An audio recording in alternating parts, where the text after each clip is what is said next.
So I'm working on the 2 1/2-inch thick laminations that go at the transom at this top flat surface.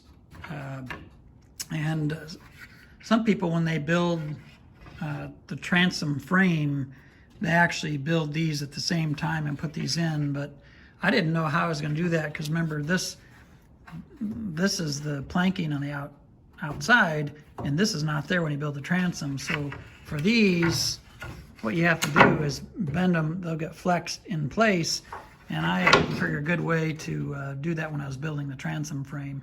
And some people do it, but I don't know how you would secure it in there. So I'm doing it after, and so what you can see is these are my outer planking layers. So I have a 6mm plywood, and then a 4mm plywood layer, and then my roughly 5mm final solid mahogany planking layer, and you can see those there. And so what I will do then is put this in position, put epoxy on the side, and then just bend it in with a clamp, and I'll show what it looks like when it's done.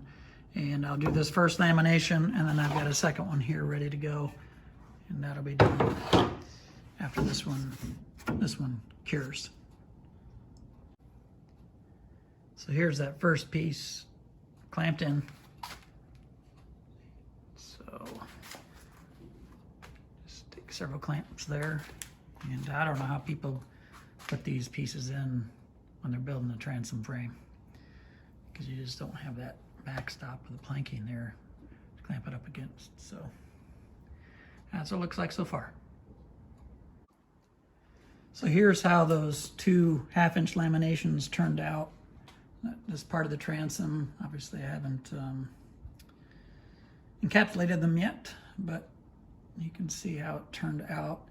And I still have some sanding or fairing sanding to do to get this planking down to be flush with that. But as you can see how they turned out, epoxied one at a time.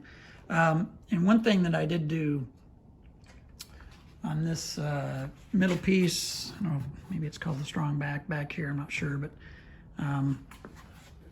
is I made it extra wide because I plan on putting a ski toe pylon, a pop-up one in, and it's got to come up through that. And the pylon itself is, I forget the dimensions on it, 2.5 inches or something outside diameter. So anyway, I wanted to have at least something.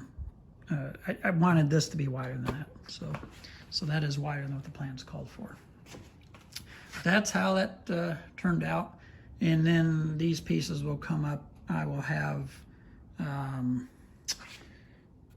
the moved frame, or deck frame number 1 will be moved back a little bit, and then these battens will go into that.